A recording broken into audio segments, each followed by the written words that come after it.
que van a estar, pues, valga la redundancia, utilizando ese sistema.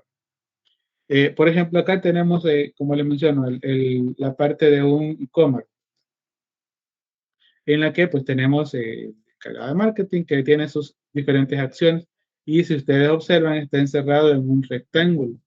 El rectángulo que está por acá les indica cuál es el ámbito del sistema, es decir, cuál es el módulo que se va a trabajar.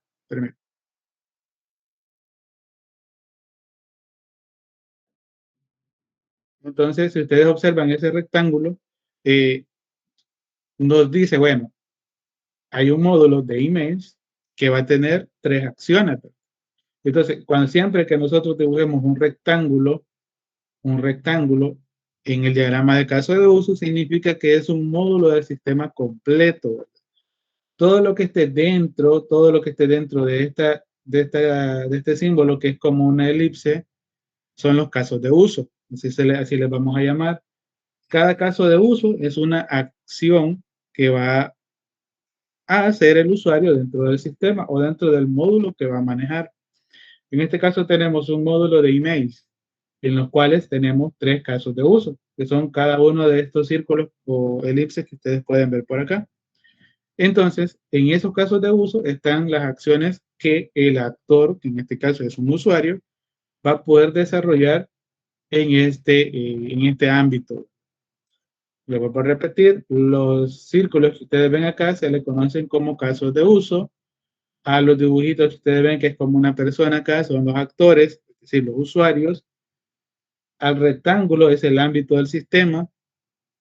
Y si ustedes ven, existen conexiones, ¿verdad?, que están punteadas. Acá en el programa aún no están bien definidas, pero estas van a tener un funcionamiento en específico si son continuas o son de una sola línea, ¿verdad? Pero ya lo vamos a ir viendo más adelante.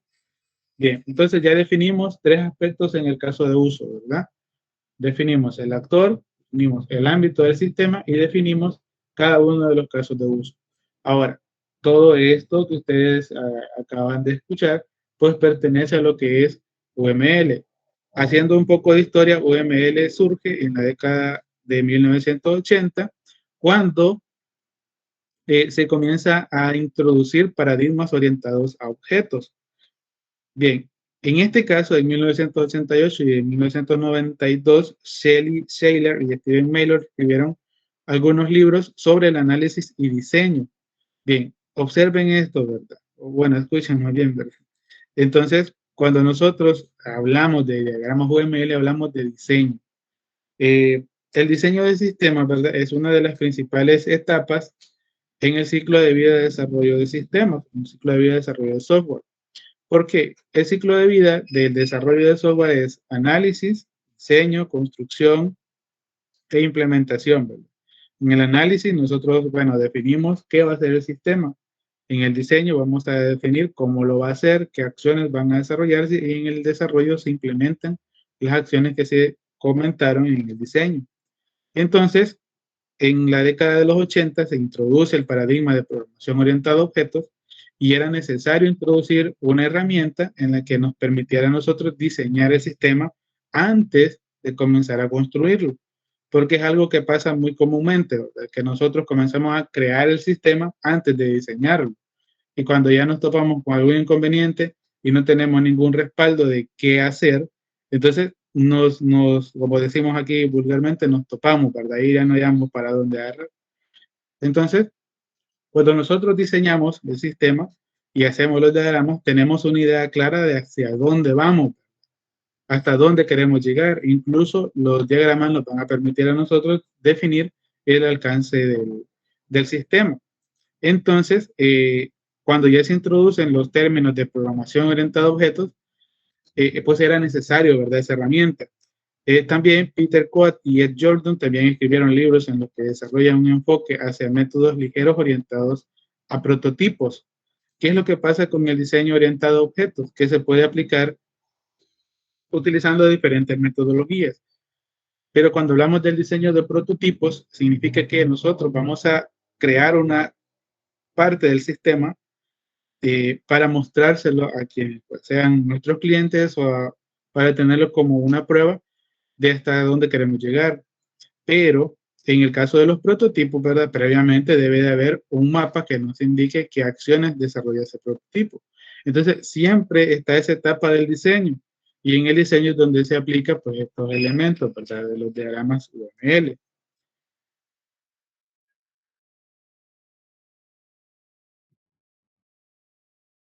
Yeah.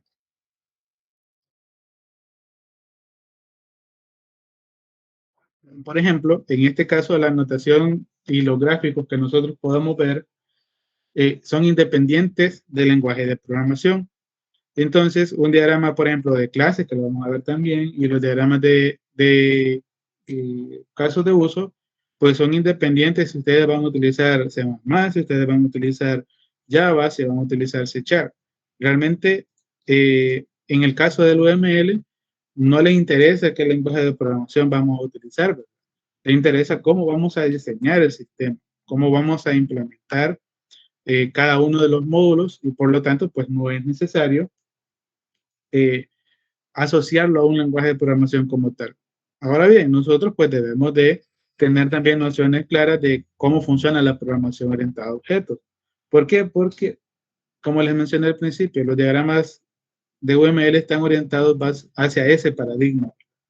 Entonces, decimos que la mayoría de los métodos orientados a objetos tienen un escaso rigor y su notación es más intuitiva que formal. En general, esto no puede parecer o no puede causar muchos daños y estos métodos pueden ser informales, pero mucha gente sigue encontrándolos útiles y en su utilidad es la que cuenta. ¿Por qué se le conoce que esto es informal? Porque muchos profesionales dicen que en un caso de uso no podemos cuantificar, ¿verdad?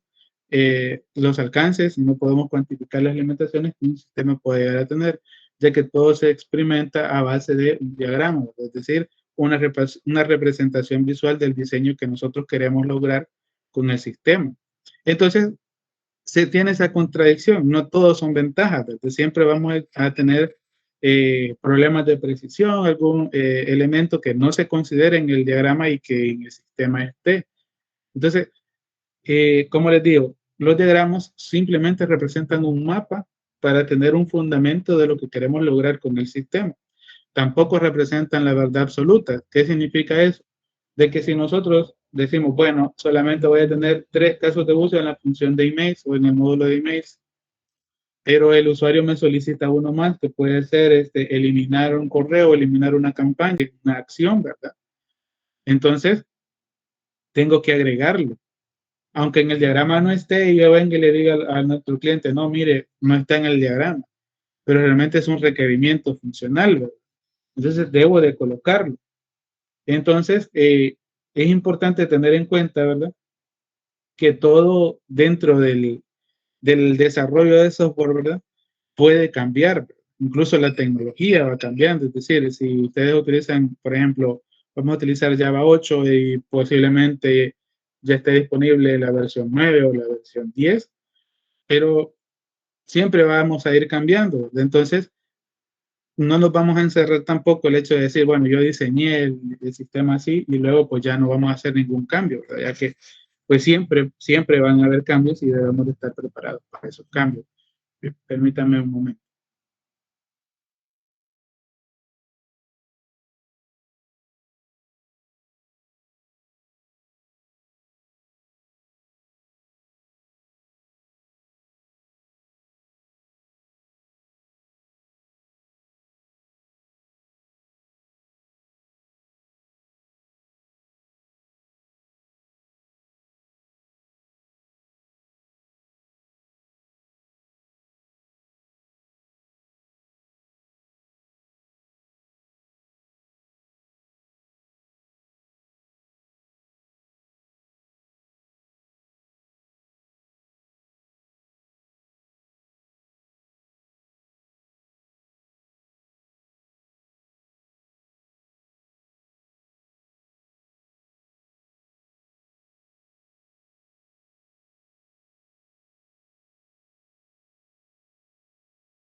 a continuar. Entonces, como les estaba mencionando, ¿verdad? Hablando de el contexto, ¿verdad? De los diagramas de UML, ¿verdad? Bien, entonces, ¿qué es lo que se busca con los diagramas de UML, ¿verdad? Lo que se busca es que hacerlo, ¿verdad? Un poco más flexibles, por así decirlo, pero sin sacrificar la utilidad que nos va a proporcionar. Entonces, por eso es que les digo, ¿verdad? Que no es como una verdad absoluta la parte de los diagramas, pero pues que sí sirven, ¿verdad? Para tener una idea de lo que nosotros queremos lograr con ese sistema. Entonces, una forma de lograrlo es mediante una definición de un metamodelo, es decir, un diagrama, usualmente un diagrama de clases o un diagrama UML. Ahora, ¿a qué se refiere con un metamodelo? El metamodelo lo que significa es que es un modelo en general de lo que hace el sistema. Por ejemplo, puede ser un diagrama de clases o puede ser un diagrama de casos de uso, como el que está aquí en la pantalla. Entonces, les explico. Por ejemplo, aquí abajo tenemos un diagrama de clases. Si ustedes observan, tenemos mucha cantidad de casos de uso. Recuerden, los casos de uso van a ser todo lo que esté en una elipse, ¿verdad? Todo lo que esté encerrado en estos círculos así, van a ser los casos de uso. Todo lo que esté dentro de un rectángulo es el contexto o un módulo que se va a desarrollar. Las figuras que ven así como en azulito son los actores o los usuarios. Entonces, este sería todo el contexto de este sistema, que es un sistema para dar soporte a un e-commerce. Ahora, ¿qué es lo que hace ese sistema? ¿O qué está detrás? Bien, tenemos cada uno de los usuarios, un encargado de marketing, un agente y un encargado de soporte. Ahora, en los diagramas de clase cambia un poco la arquitectura, es decir, cómo se van a relacionar. Por ejemplo, acá tenemos que el ticket tiene un ID, una razón y un texto. ¿Qué acción tiene? Dice que enviar un ticket. Ahora, este ticket que ustedes ven acá es una clase, este rectángulo que ustedes observan acá es una clase. Entonces, en un diagrama, nosotros vamos a representar todas las clases que pretendemos utilizar en nuestro sistema. Entonces, tenemos que definirlo o lo vamos a definir de esta manera. Un rectángulo en el que en la primera fila escribimos el nombre de la clase. Si ustedes observan acá donde dice ticket, es el nombre de la clase. Voy a acercar más. Luego, en la segunda fila, lo que vamos a escribir son todos los atributos que esa clase va a tener. Un ID, una razón y el texto. En la tercera fila, lo que vamos a escribir son todas las acciones, es decir, todos los métodos que vamos a asociar con esta clase. Entonces, UML lo que busca es crear en general un diagrama que nos dé una idea tanto en términos de funcionalidad, que sería el caso de uso, y ahora en términos de comprender cómo lo vamos a establecer ya en un ambiente de programación, ¿verdad? Entonces, ese metamodelo que menciona la definición que le estoy dando, significa que nosotros en general vamos a modelar el sistema. Es un diagrama general de todo el sistema. Les vuelvo a repetir, no quiere decir de que si no está en el diagrama no se puede implementar, ¿verdad? Se puede hacer, pero la idea es que nosotros establezcamos parámetros y un camino a seguir. Entonces, eso es lo que vamos a buscar con el diagrama de UML. Ahora, vamos a hablar un poco eh, sobre los conceptos del diagrama de caso de uso. Entonces, lo voy a mencionar.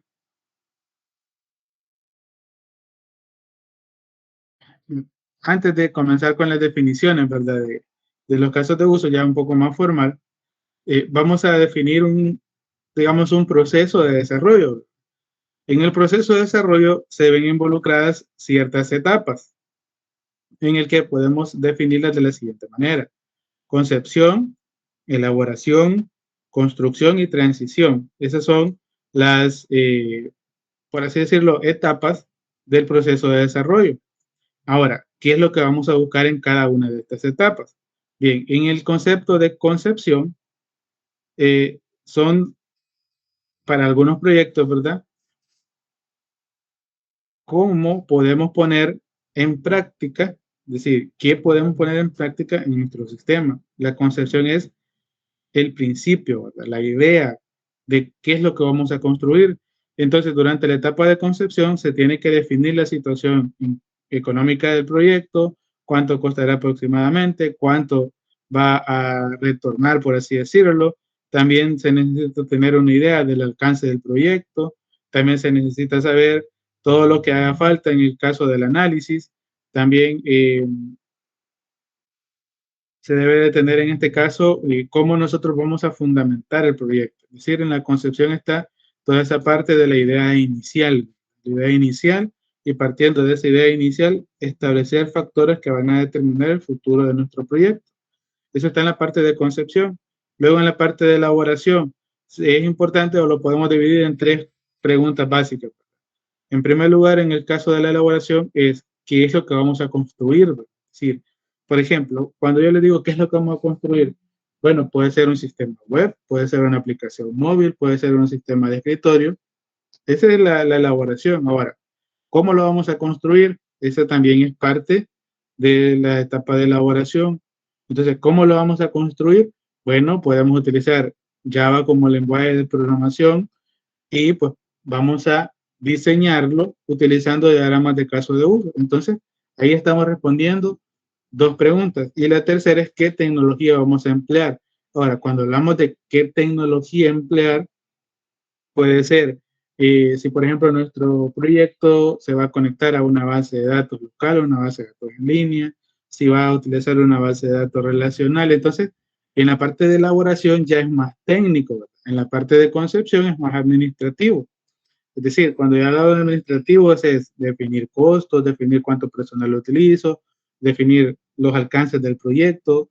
Entonces, tenemos esa idea. Incluso en la parte de concepción se establecen requerimientos, pero pueden estar siempre en la parte de elaboración también. Entonces, eh, esa es la idea, ¿verdad? De la parte de elaboración. Entonces, debemos de tomar ciertas decisiones durante esta etapa, ¿verdad? Ciertas cuestiones primero, y lo más importante a considerar son los riesgos del proyecto.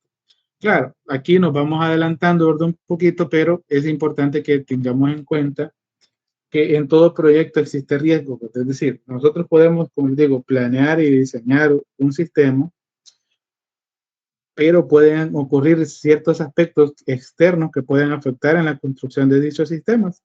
Entonces, ¿qué tipo de riesgos pueden existir en estas etapas? Por ejemplo, los riesgos de requerimiento, es decir, cuáles son los requerimientos del sistema, y el gran peligro es que se construya el sistema erróneo, es decir, un sistema que no haga lo que el cliente quiere, ¿verdad? Durante esta etapa de elaboración, nosotros debemos de entender bien los requerimientos y las prioridades relativas. ¿A qué a qué se refiere con prioridades relativas? Es decir, eh, dentro de la clasificación, por así decirlo, de los requerimientos están requerimientos funcionales y no funcionales. Los requerimientos funcionales son los que sí o sí, es decir, sí es obligación que estén en nuestro sistema. Y requerimientos no funcionales es que independientemente de se hagan o no se hagan esos requerimientos, el sistema va a funcionar igual. Entonces, cuando nosotros hablamos de los requerimientos o riesgos de requerimientos, es que no sepamos definir bien, ¿verdad? ¿Qué requerimientos son los que debe de llevar nuestro sistema? Entonces, por eso es importante también establecer esta etapa. Y luego los riesgos tecnológicos, es decir, eh, va a usar programación orientada a objetos, es decir, ¿por qué va a ser un riesgo usar programación orientada a objetos? Bueno, si realmente tenemos la suficiente experiencia para poder utilizar programación orientada a objetos. Por ejemplo, vamos a utilizar Java o vamos a utilizar PHP en un ambiente web. Bueno, saber qué tanto se adapta ese lenguaje de programación a nuestro proyecto y si realmente nosotros también tenemos el conocimiento suficiente para trabajar con ese sistema. Luego, los riesgos de habilidades, es decir, tenemos la capacidad, tanto nosotros como nuestros compañeros del proyecto, de realizar ese trabajo. Y luego riesgos políticos, así se les llama aquí, pero más que todo son elementos externos, ¿verdad?, que puedan afectar el desarrollo del proyecto. Entonces, son ciertas características, por así decirlo, ciertos elementos que debemos de tener en cuenta. Bien, entonces, como les mencionaba, vamos a definir un poco más a profundidad el diagrama de caso de uso.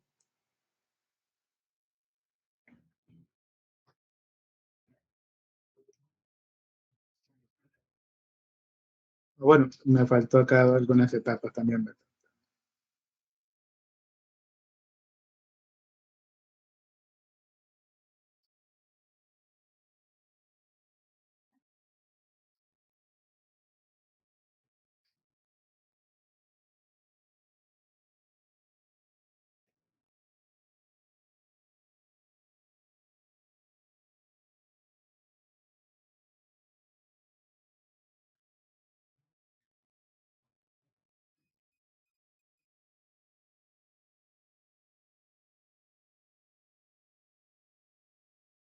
Bien, nos faltó la parte de construcción, pero dice que la construcción ya más que todo es el desarrollo del sistema como tal, ¿verdad?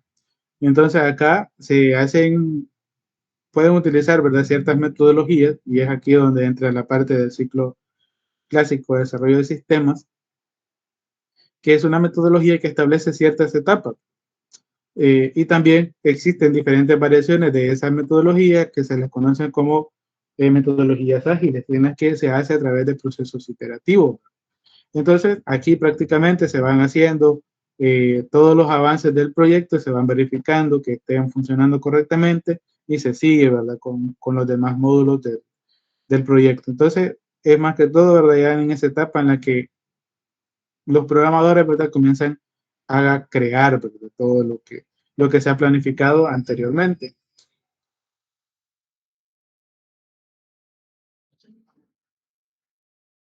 Bien, ahora, el empleo del UML en la construcción, es decir, si ya tenemos un diseño, ¿verdad?, pues debemos de implementar lo que está en los diagramas UML, eh, ya en una, ahora sí, en código.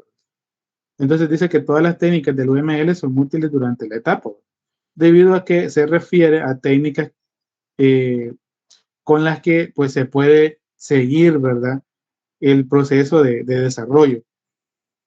Entonces, eso sería en el caso pues de la construcción, y luego pues en la última etapa, que es la de transición, pues simplemente es poner en marcha el sistema, es decir, o como comúnmente se le conoce, sacar el sistema a producción.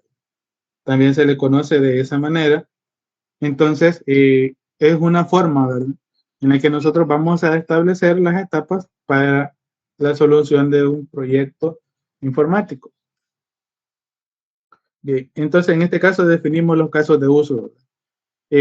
Por así decirlo, los casos de uso son uno de los diagramas más utilizados en el desarrollo orientado a objetos, o por así decirlo, el más tradicional. Entonces las personas se auxilian de este escenario que les ayuda a comprender los requerimientos. Recuerden, el diagrama de caso de uso es uno de los diagramas orientados a objetos más tradicionales o más comúnmente utilizados, y que además dice que nos puede ayudar a comprender de mejor manera cuáles son los requerimientos del sistema. Entonces, ¿qué es un escenario como tal? Porque van a escuchar esa palabra bastante en el caso de uso. El escenario es el contexto del sistema, es decir, todo el sistema. El primer escenario sería la parte de emails, pero pues la parte de emails está dentro de lo que es el sistema. Entonces, escenario se le va a llamar a todo el ambiente del sistema como tal. Entonces, en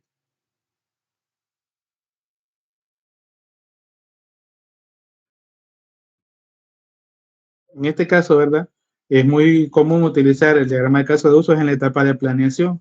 ¿Pero por qué? Porque ahí es donde se determinan cuáles son los alcances del proyecto. Recuerden que eso se los he repetido varias veces. Entonces, en el caso de uso, nosotros lo que hacemos es definir en base a un diagrama todo lo que el sistema va a hacer. Entonces, tenemos esa idea de que en el caso de uso, nosotros debemos de establecer qué es lo que el sistema va a hacer, sin explicar cómo lo va a hacer. ¿A qué me refiero con esto? Que nosotros no le vamos a colocar acá en el diagrama de caso de uso que vamos a utilizar una base de datos Postgres o MySQL en ningún momento. Simplemente vamos a explicar que el sistema va a funcionar de cierta manera. Bien. Entonces, un caso de uso es en esencia una interpretación típica entre un usuario y un sistema. Entonces, consideremos este caso, ¿verdad? La interacción que tiene, recuerden, la interacción que tiene un usuario con el sistema. Entonces, el encargado de marketing, le vamos a repetir por esta parte, pues tiene interacción con el módulo de emails. Entonces, él puede enviar un mensaje, puede enviar una campaña, puede crear un reporte. Entonces, esa es la interacción que este usuario va a tener con nuestro sistema. Y aquí estamos estableciendo todo lo que va a conllevar el módulo de emails. Luego, si por ejemplo vemos acá donde dice agente, si ustedes observan, está la parte de support o de soporte, asignación de un ticket, la respuesta a un ticket o el delete de un ticket. Puede ser, digamos, el ticket, podemos referirnos a él como un componente, ¿verdad? Lógico que va a haber acá, como una especie de comprobante o tarea que se debe de desarrollar. Incluso puede ser los pedidos, ¿verdad? Que están llegando a nuestra tienda en línea. Entonces, la asignación de ticket la hace el encargado de soporte, responder hacia un ticket, es decir, y que éste responda con un email al encargado de marketing, lo va a hacer el agente, y eliminar un ticket lo va a hacer el agente. Entonces, aquí estamos hablando de y comprendiendo qué es lo que va a hacer cada uno de los usuarios en relación a un contexto, ¿verdad? Del sistema y también a un módulo en específico. Entonces, acá es lo que vamos a explicar. Entonces, eso es lo que nos proporciona el caso de uso. Una interpretación típica entre un usuario y el sistema. Entonces, ¿cuáles son algunas características o propiedades que tienen los casos de uso? La primera es que el caso de uso capta alguna función visible para el usuario. El caso de uso puede ser pequeño o grande. Y el caso de uso logra un objetivo discreto para el usuario. Es decir, cumple con uno de los requerimientos que ha solicitado el usuario. Y esas son las definiciones que nosotros debemos de conocer en el caso de los casos de uso. Ahora, vamos con los objetos que interaccionan con el sistema o con los objetivos del usuario y las interacciones que estos tienen. Bien, las interacciones con el sistema permiten decir que los casos de uso incluirán cosas como definir un estilo, cambiar un estilo, también asignación de un ticket, respuesta a un ticket. Esas son las interacciones con el sistema. ¿Cuál es una de las características que debe de tener entonces la asignación o las interacciones? Todo lo que escribamos dentro del caso de uso debe estar o debe de utilizar un verbo seguido de una acción, o perdón, seguido de una palabra que nos permite identificar qué hacer. Por ejemplo, si nosotros hablamos de una gestión de usuarios, por ejemplo, nosotros decimos que pueden existir tres acciones: insertar un usuario, eliminar usuario, buscar usuario, editar usuario. Si ustedes ven, en todas las acciones que les he mencionado, utilizo un verbo y utilizo, digamos, el nombre del módulo que voy a trabajar, que sería un módulo de usuario. Entonces, de esa manera yo voy a cambiar, ¿verdad? O voy a establecer una sintaxis de lo que voy a escribir. Entonces, ¿por qué? ¿Por qué les menciono esto? Porque nosotros en los diagramas de casos de uso, pues tampoco vamos a colocar todo lo que va a hacer en el caso de uso, ¿verdad? No le voy a colocar, el usuario va a insertar todos los datos y luego lo voy a guardar en la base de datos. Realmente no, simplemente le voy a colocar insertar usuario.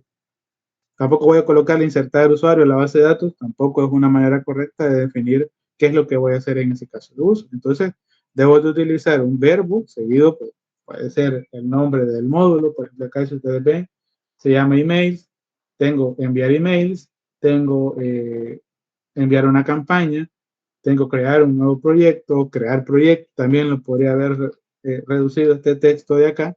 Entonces, son elementos que nos van a ayudar, ¿verdad?, a establecer eh, también las acciones a desarrollar. Y como nos menciona la definición, establecer las interacciones con el usuario. Bien. ¿Qué más debemos de tener en cuenta, verdad? Eh,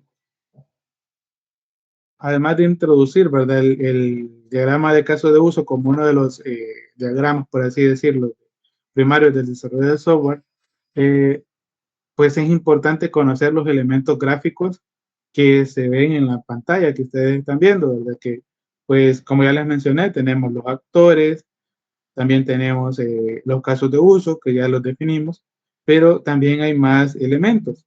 Entonces, una definición formal de actores es para llamar al usuario, ¿verdad?, cuando desempeña o para también describir qué papel desempeña dentro del sistema. ¿Por qué? Porque les digo también para describir el papel que desempeña dentro del sistema. Bien, si yo les menciono que, por ejemplo, acá el usuario, si yo simplemente le coloco usuario, ustedes no saben qué tipo de usuario es, ¿verdad? Si, por ejemplo, yo acá no le pongo marketer, sino que solamente le pongo así user, realmente no me aporta información, ¿verdad? Entonces, debo de tener en cuenta este, qué es lo que debe de hacer respecto al sistema, ¿verdad? Que se llama marketer. Entonces, es una manera de definir al actor. Según el rol que el actor tenga en nuestro sistema, así va a ser el nombre que le debemos de colocar, pues, en la descripción, ¿verdad? Entonces, por ejemplo, si yo tengo que voy a hacer un sistema de ventas, debo de colocar un administrador y un vendedor, ¿verdad? Entonces, no le voy a colocar usuario 1 y usuario 2, ¿verdad? Entonces, tengo que colocarle según el rol que el actor va a desempeñar en el sistema. Entonces, de esa manera es que vamos a definir un actor, ¿verdad?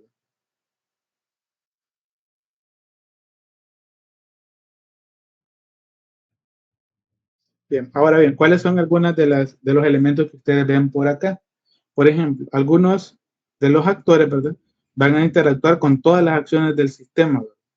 Algunos otros actores van a considerar solo interactuar con ciertos casos de uso. Eh,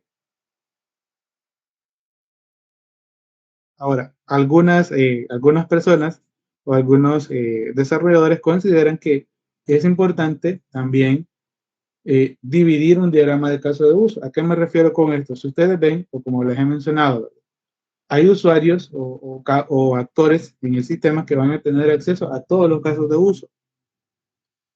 Van a haber casos en el que el actor no va a tener acceso a todos, sino que a módulos en específico. Entonces, algunos desarrolladores consideran de que lo mejor es establecer un diagrama de caso de uso para cada actor. ¿Por qué? Porque ahí solamente vamos a colocar los casos los casos de uso, perdón, que van a interactuar con ese actor. Es más que todo, ¿verdad?, un criterio que nosotros podemos seguir considerando. O sea, como les digo, ¿verdad?, el diseño no es como que vamos a hacerlo rígido, ¿verdad?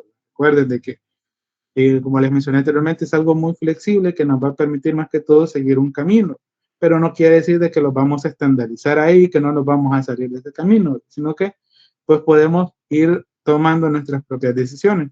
Y como les menciono, ¿verdad?, en el caso de que, por ejemplo, acá tenemos que el marketer solo tiene acceso al módulo de emails, entonces, ¿qué es lo que podríamos hacer acá? Segmentar, ¿verdad? Por ejemplo, acá podría agregar solamente ahí están los iconos.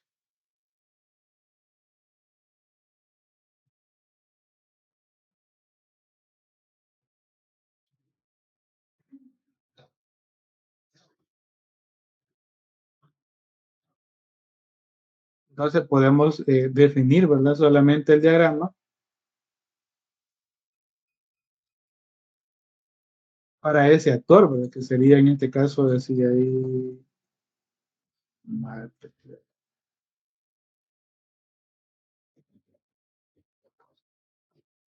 Bien, entonces, y ahí definir solamente los casos de uso que pertenecen a este actor, ¿verdad? Entonces es una consideración que nosotros pues, la vamos a tomar en su momento, ¿verdad? Si dividimos por actor el caso de uso o lo hacemos en general, como está acá, ¿verdad? Realmente es una consideración propia de cada diseñador. Bien, esas son algunas de las características que debemos de tomar en cuenta para poder diseñar eh, nuestro diagrama. Ahora, los casos de uso creo que ya están bien definidos, ¿verdad? Van a ser pues todos aquellos acciones que puedan desarrollarse dentro del sistema, pero si ustedes ven, tenemos estas líneas de acá. O sea, ¿qué hacen esas líneas? Por ejemplo, lo venimos por acá y creo que acá están.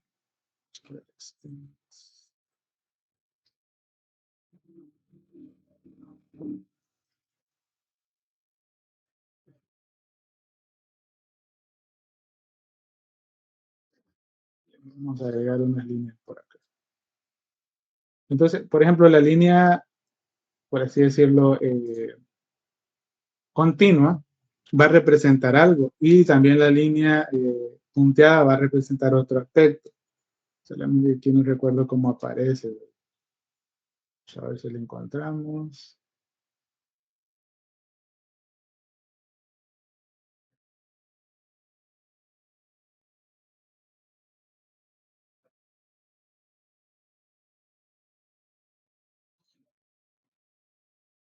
Acá está el sistema, ¿verdad? Aquí esto no lo había hecho bien.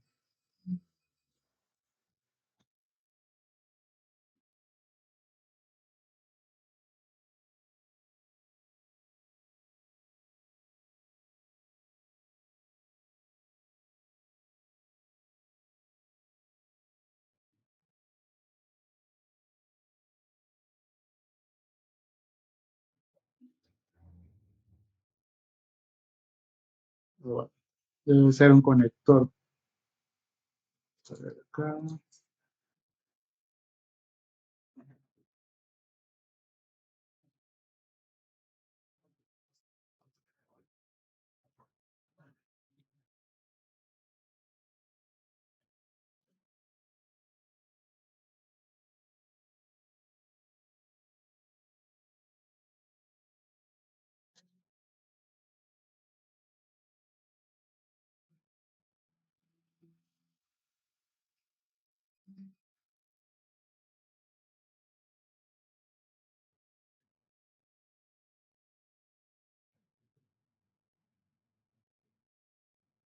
Lo voy a buscar después, ¿verdad? Pero en el caso, por ejemplo, de las líneas continuas y las líneas punteadas, pues tienen una representación, ¿verdad? O tienen un significado que se les conoce como use o extend, o también como include o extend.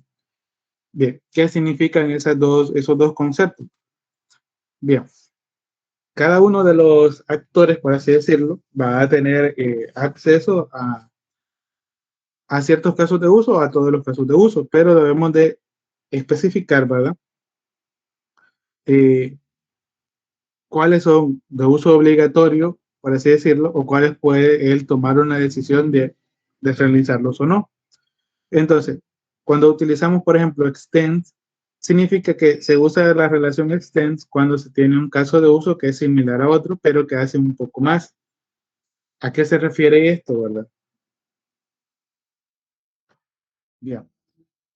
Por ejemplo, tenemos el usuario de agente, tenemos ambos respuesta de ticket y luego tenemos enviar email. Ahora, tenemos que puede ser que el ticket esté en el mismo nivel de responder un ticket, pero responder un ticket ejecuta una acción más. Entonces, el extend significa que este caso de uso tiene una acción más, ¿verdad? Como dice su definición, se usa extend cuando se tiene un caso de uso que es similar a otro, pero que hace un poco más, ¿verdad? Entonces tenemos esa otra acción. Bien, vamos a botar para acá el otro.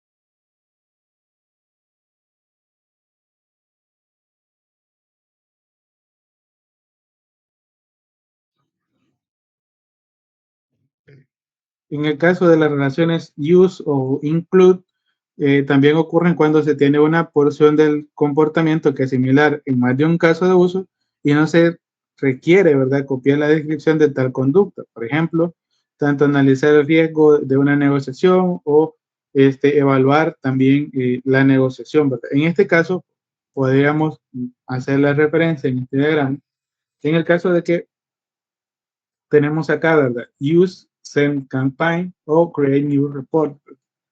Entonces, estos dos pueden ser un caso de tipo uses. ¿Por qué? Porque como lo dice la definición, ¿verdad? Dice que ocurren cuando tienen una porción de comportamiento que es similar en más de un caso y no se requiere, ¿verdad?, copiar la descripción de tal conducta. Entonces, tenemos que enviar una campaña o crear un nuevo reporte, pues el usuario puede decidir qué acción hacer, ¿verdad? Entonces, en el caso del extend, significa que el agente debe de responder un ticket y al mismo tiempo enviar un email, ¿verdad? Son dos acciones en la misma.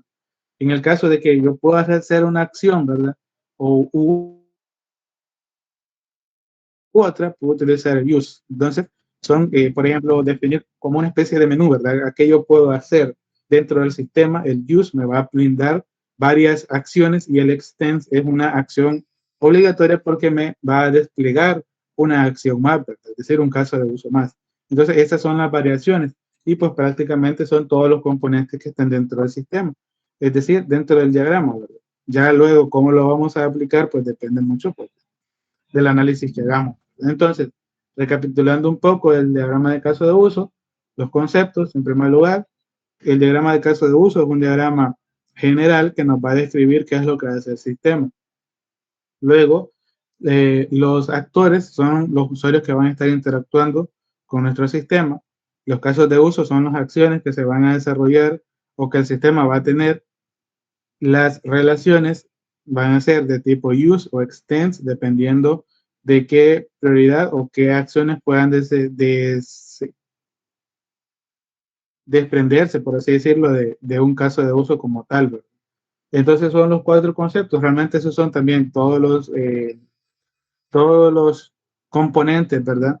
Del diagrama, actores, casos de uso y relaciones. Simplemente esos son los conceptos que hay que conocer y luego pues comenzar a hacer el análisis dependiendo de cómo lo vamos a plantear. Bien, no sé si tienen alguna duda de lo que se ha estado mencionando, algo que no haya quedado claro.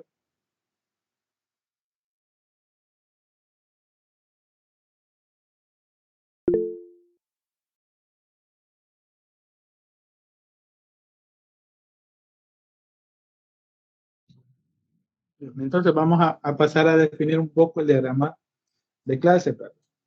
Bien, este es siempre un diagrama de clase basado pues, en el diagrama de caso de uso.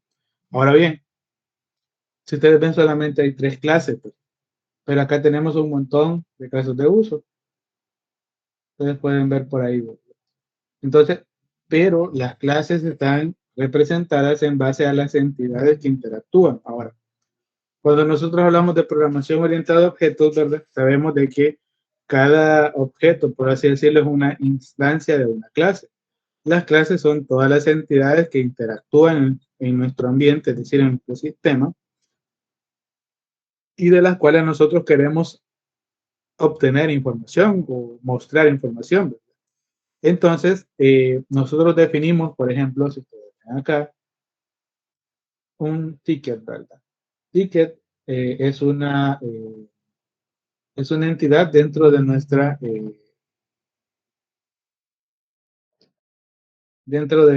sistema.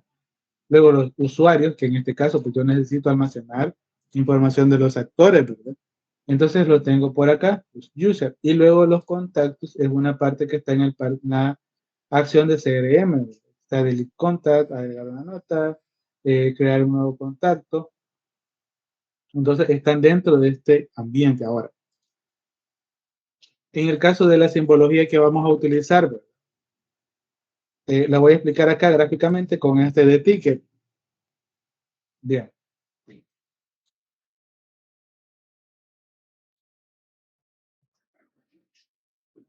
En el caso de los tickets, ¿verdad?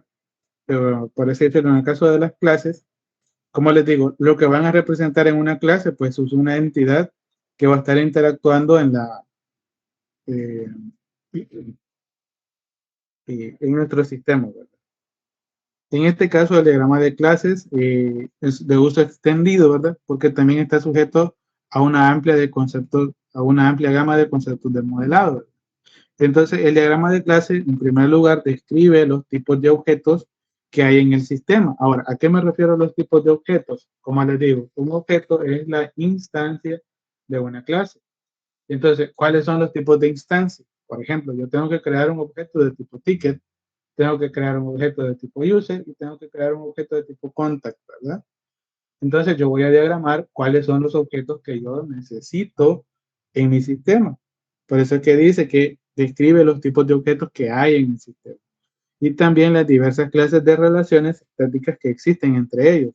Ahora, las relaciones que se establecen es cuando ya nos salimos del diagrama, son por ejemplo los conceptos de herencia, son los conceptos de polimorfismo, los conceptos de encapsulamiento, que se aplican, ¿verdad? En el diagrama de clase con una terminología diferente, pero que pues, buscan, ¿verdad? Hacer la similitud ya en un ambiente de programación. Entonces, por ejemplo, hay dos tipos de relaciones principales, que son asociaciones y también subtipos, ¿verdad? En el caso de las asociaciones significa que nosotros, lo vamos a poner de ejemplo así, un usuario puede crear un ticket, por lo tanto, el usuario puede tener una relación, ¿verdad?, de asociación con la clase ticket. La relación de asociación significa que yo voy a crear una instancia de la clase ticket en la clase user. Entonces, esa sería la relación, ¿verdad?, de asociación. Ahora, está el otro tipo que es de subtipos. Entonces, en caso de un subtipo significa que, por ejemplo, la clase contact puede heredar de la clase user. Entonces, ¿por qué? Porque un contacto pues puede ser un usuario. Entonces, almaceno las características del usuario y se las asocio a un contacto. Es decir, se heredan, ¿verdad?, todos los atributos hacia la clase contacto. Entonces, ¿cuál es la terminología que vamos a utilizar? Esa sería la parte lógica. Un rectángulo representa la clase, como le mencioné anteriormente. La primera línea, el nombre de la clase. La segunda línea, el nombre de los atributos. ¿Qué es lo que debemos de tener en cuenta acá? Por ejemplo, si ustedes ven, tienen un guión. Ese guión es importante. ¿Por qué? Si ustedes se recuerdan, en programación orientada a objetos hay indicadores de acceso. Bien, ¿alguien sabe qué es un indicador de acceso? ¿Me puede escribir ahí en el chat qué es un indicador de acceso?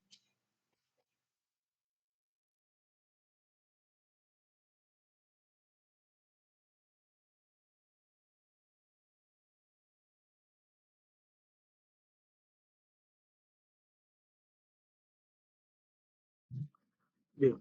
¿Nadie sabe qué es un indicador de acceso?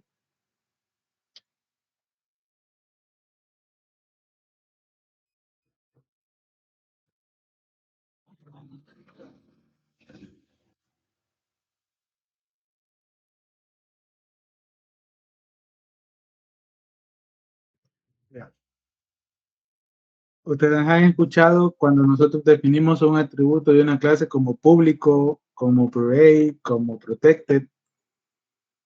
¿Se recuerdan de eso?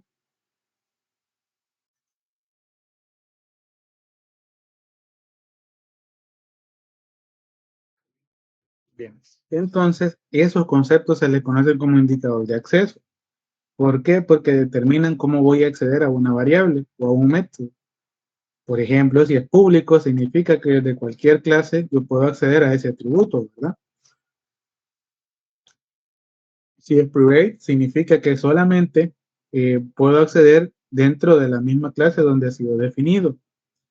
Si es protected, que creo que ya conocen ese concepto, significa que yo puedo acceder a esa variable siempre y cuando tenga una instancia o herede de la clase padre, ¿verdad? Entonces, esos son los tres indicadores de acceso. Ahora, ¿cómo los voy a representar? Recuerden de que en el diagrama yo tengo que establecer cómo voy a crear la clase. significa que debo de decir si, por ejemplo, el ID va a ser público o private, si va a ser protected. Entonces, ¿cómo lo represento? El signo menos o el guión representa que este atributo es privado. Si yo coloco el símbolo más, significa que este método es público. En el caso de si es un atributo protected, también debo de colocar el guión. Entonces, el guión me representa private y protected. Y en el caso de símbolos más, me va a indicar que es un atributo de tipo público. Entonces, como les digo, los indicadores de acceso se representan en un diagrama de clases de esta manera. El signo menos o el guión representa que es private y protected. Y el símbolo más representa que es un atributo o método de tipo público. Entonces, ¿qué es lo que tengo acá? Bueno, le digo que tengo una clase llamada ticket que tiene un ID de tipo private, que tengo un reason o una razón de tipo private y tengo un texto de tipo private. Ahora, en este caso, en este diagrama hace falta algo. ¿Qué es lo que hace falta? El tipo de dato. ¿Cómo voy a representar qué tipo de dato necesito? Voy a colocar después del nombre, paréntesis, y voy a colocar el tipo de dato. Por ejemplo, yo aquí estoy diciendo que ticket va a tener una propiedad llamada ID, que es private y que es de tipo entero, ¿verdad? Ahora, en el reason, ¿qué le puedo poner acá? Por ejemplo, yo le puedo decir de que esto va a ser de tipo string y que va a ser de tipo private. En el texto también le puedo colocar que es de tipo string, y acá si yo quiero le cambio, ¿verdad? Le pongo, bueno, el texto va a ser de tipo public. Y entonces con esto tengo la representación ya de una clase. Esto que acabo de hacer acá son los atributos, es decir, las variables que voy a definir que pertenecen a la clase ticket. ¿Cuál sería la representación en forma de código de esta clase? Lo vamos a hacer ya con Java, ¿verdad? Así que para ello voy a abrir NetBeans.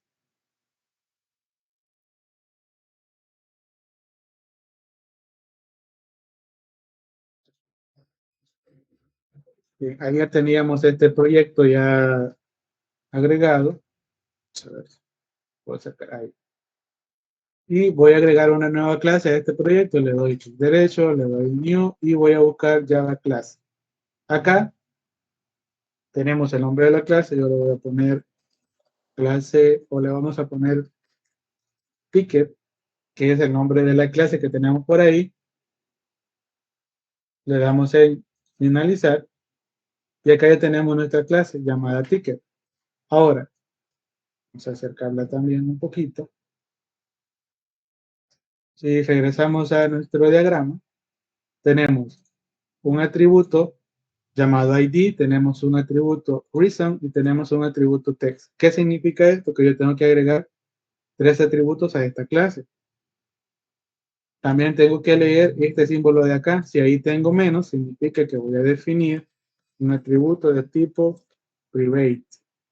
¿De qué tipo? De tipo int, que se va a llamar ID. Y acá tengo ya nuestra primera definición. Ahora, si yo necesito este otro objeto, que es de tipo reason, o perdón, llamado reason, que es también private, y que es de tipo string, y tal cual se llama reason. Aquí tengo ya el otro atributo. Y el último es el text. Y como acá yo le cambié y le coloqué el símbolo más, significa que este es un objeto de tipo public, que almacena un string y que se llama text. Entonces, ahora acá ya tengo los atributos de la clase. Entonces, en el diagrama tengo el nombre de la clase, el nombre de los atributos y también defino qué tipo de datos voy a almacenar y cuál va a ser su indicador de acceso. Si va a ser private, protected o public, ¿verdad? Entonces, de esa manera lo vamos a definir. Ahora, en la tercera fila, ¿qué es lo que tenemos acá? Tenemos los métodos que pertenecen a la clase, es decir, las acciones, ¿verdad? También tenemos el símbolo que nos va a indicar si es un objeto, o perdón, si es un método de tipo public o si es un método de tipo eh, private. Entonces, ¿cómo lo definimos? Bueno, fácil acá, ¿verdad? Simplemente decir public, se llama send ticket,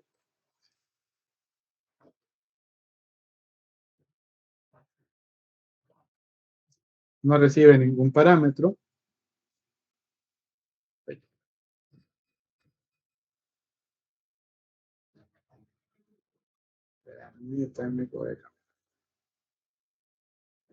No recibe ningún parámetro. Ahora bien, ¿qué es lo que pasa en este caso? Lo que pasa es que yo no he definido qué tipo de dato pues tiene que retornar. Si no retorna nada, recuerden que utilizamos la palabra reservada void para indicar de que este es un método vacío. Si en un dado caso ustedes ven que acá no tiene ningún tipo de dato, significa que esto es un método vacío. Ahora, ¿cómo sé cuál es el tipo de dato que este elemento me puede retornar? Aquí sí se lo coloco antes del nombre. Por ejemplo, si yo lo que quiero que este sea que me retorne un string, lo voy a colocar en el diagrama de clase, string, send ticket. Ahora, ¿qué pasa si este recibe un parámetro? ¿Qué pasa si este recibe un parámetro? Escribo el nombre del parámetro, que sería, por ejemplo, texto, texto, y coloco paréntesis. ¿Para qué es el paréntesis? Para indicarle cuál es el tipo de dato que este va a recibir. Entonces, aquí, ¿qué es lo que tengo? Tengo un método que es de tipo public, que va a retornar un string y que debe de recibir un parámetro. Entonces, ¿cómo voy a hacer la implementación de este método? Entonces, vengo por acá, voy a agregar uno nuevo, ¿verdad? Public, que es de tipo string,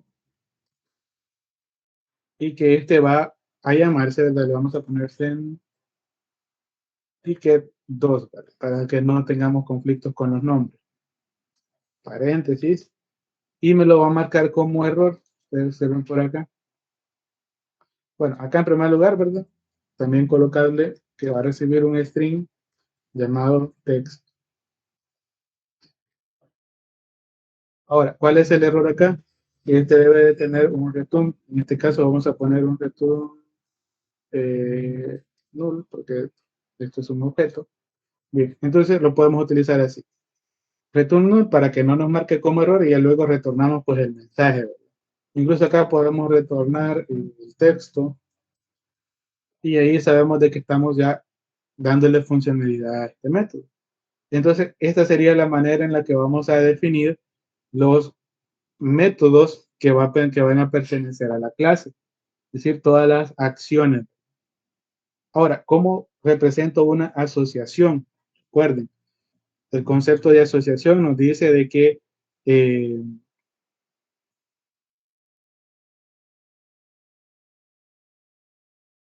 nos dice que es o que nos va a definir, ¿verdad? ¿Cuáles son los objetos que se pueden crear en la clase? Ahora, si yo tengo una clase ticket y voy a agregar una clase, bueno, aquí sí ya vamos a improvisar un poquito, vamos a ponerle pedido, por ejemplo. Clase pedido, bueno, bueno, lo agregué mal. Eliminar esto. Aquí está.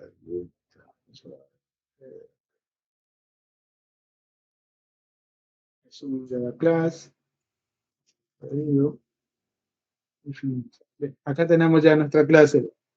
Ahora, si yo digo que voy a asociar que un pedido debe de tener un ticket, la asociación ya en parte de código la represento de la siguiente manera. Significa que ticket, vamos a definir acá, public, ticket,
Disculpen la interrupción. Vamos a continuar, como les iba explicando, la parte de la asociación, ¿verdad? Más que todo para indicar, pues, dónde va a haber un objeto, ¿verdad? De una clase en específico. Entonces, por ejemplo, acá vamos a asociar un pedido con un ticket, ¿verdad? Entonces, aquí voy a definir un objeto de tipo ticket, el cual le vamos a poner, por ejemplo, objeto ticket. Y acá ya tenemos, por así decirlo, el atributo. ¿Qué es lo que tenemos que hacer? Crear la instancia. Entonces decimos objeto ticket va a ser igual a new ticket. Y de esta manera, pues ya tenemos el objeto. Acá vamos a ver.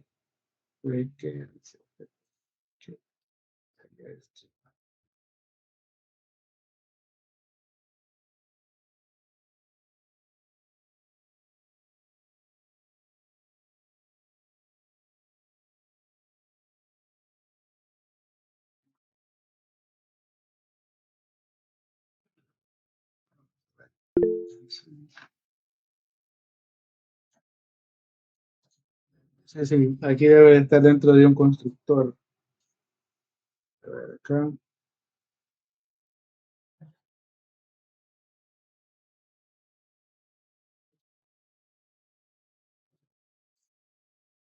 Ahí, objeto ticket, recibe un parámetro. Esto no es más necesario.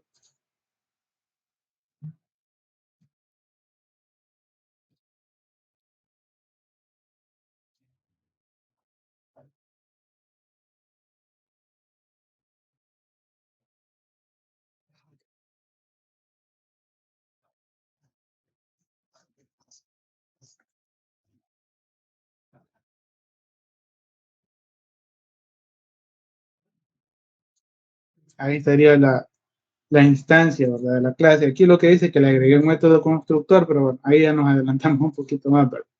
Entonces, esta sería la manera en la que vamos a representar la asociación. Y como les digo, en el caso de establecer, digamos, una relación de tipos subtipos, pues es simplemente establecer una relación de herencia, ¿verdad? Por ejemplo, acá voy a eliminar toda esta parte y voy a establecer una relación de herencia.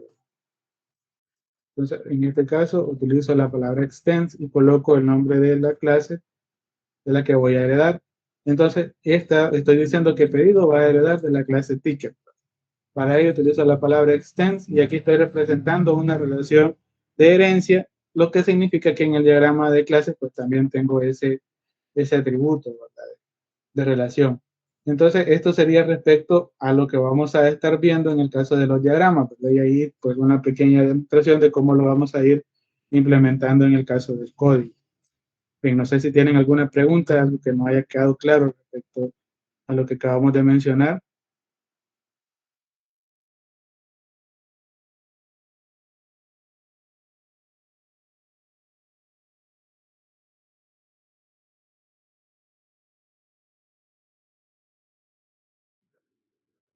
Bien. En este caso, pues este día nos vamos a quedar hasta acá. Continuamos la próxima semana con los demás temas y pues la próxima semana sí ya iniciamos de lleno con Java. En el caso de los temas y los contenidos de este día, pues la documentación yo se la voy a subir en el aula virtual para que también ustedes tengan una fundamentación teórica de lo que se habló en esta clase. Así que estén pendientes del aula virtual y nos conectamos el día, bueno, sería después de vacaciones, ¿verdad? La próxima semana no habría clases y nos conectamos hasta ya regresar, hasta el 8 de agosto sería la próxima clase. Entonces, bueno, nos quedamos hasta acá, pasen un feliz día.